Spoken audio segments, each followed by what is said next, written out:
अस्सलाम वालेकुम जनाब। मेरे सब कबूतर भरो भाई की हाल है? ठीक हो से? ठीक है भाई।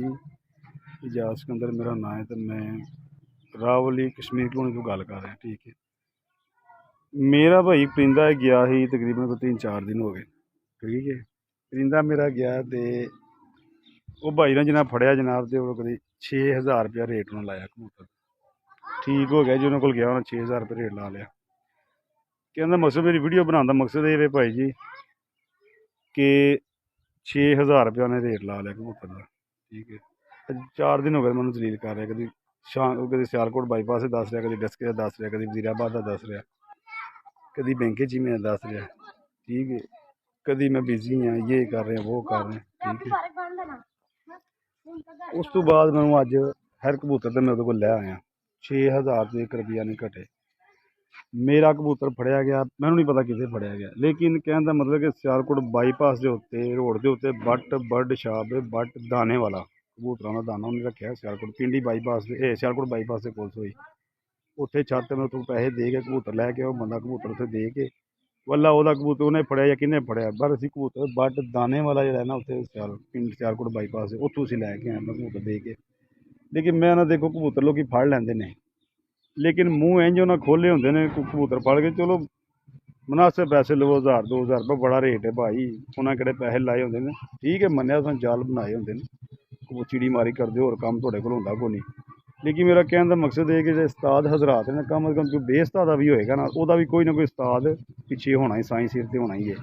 तो शकील बंदे हर वैरी गल पिछे साईं उस्ताद बंदा होंदा, कम अज़ कम उन्होंने इतना गाइड कर दिया करो यार। हर बंदे का शौक होंदा है, माड़े बंदे का भी शौक होंदा, मन्नेआ कि तगड़े बंदे का शौक है, नवाबी शौक है।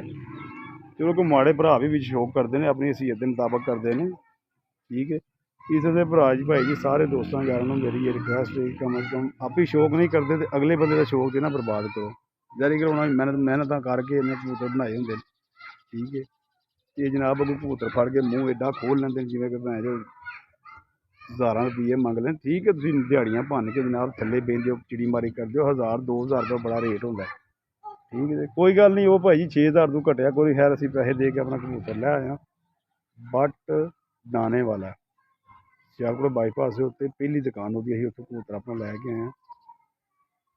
तो मेरा कहने का मकसद है कि भाई जी कम अज़ कम जोड़े भरा वेख रहे हैं, जोड़े वीडियो वेख रहे हैं, कम अज़ कम अपने जिन्हें भी शकीर हजरात ने जोड़े उन्होंने नाल बंदे उन्हें रखे ने उन्होंने कम अज़ कम इन्नी गल तो कह दो कि यार मुनासिब पैसे कर ले। हर बंदा शो करता है, तगड़ा बंदा तगड़ी हैसियत नाल शो करता है, तो माड़ा बंदा तो उन्हें अपनी हैसियत नाल शो करना है।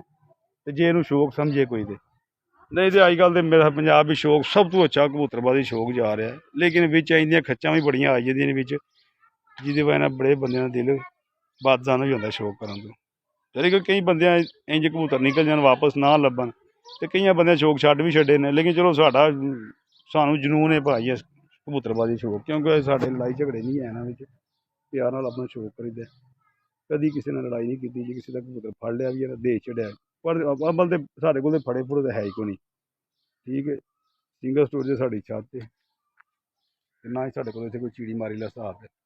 अपने शौक से भाई कबूतर रखे ने, सिंगल स्टोरेज कच्चा मकान है। ठीक है, साढ़े को फड़द फुड़द है को नहीं भाई, मेहनत मजदूरी करके दाना पाई शौक करीदा अपना। ये नहीं कि भैन च फड़ के 5-5 हज़ार 20-20 हज़ार रुपये मंग के कबूतर फड़ लेने। ठीक है, जिन्होंने देना भाई मूँह तो देना भाई आ लाइयो फ्री, जिन्होंने नहीं देना या जरी गल साढ़े भी जाते अं किसी बूहे जाते भी नहीं कबूतर लैन। ठीक है, कड़ियाँ पाइयां ने, ठीक है भाई उन्होंने हक दे के कबूतर लियाई वैसे नहीं लियाई। ये कम अज़ कम ख्याल करो यार, थोड़ा उस्ताद हजरात भी दसन अगले अपने शगिर्दां गाइड करन कि यार कोई मुनासिब रेट कराया करो, जो मुनासिब हो 1,000-2,000 रुपये बहुत अच्छा रेट है, कबूतर दे दिया करो। ठीक है भाई, अल्लाह हाफिज़।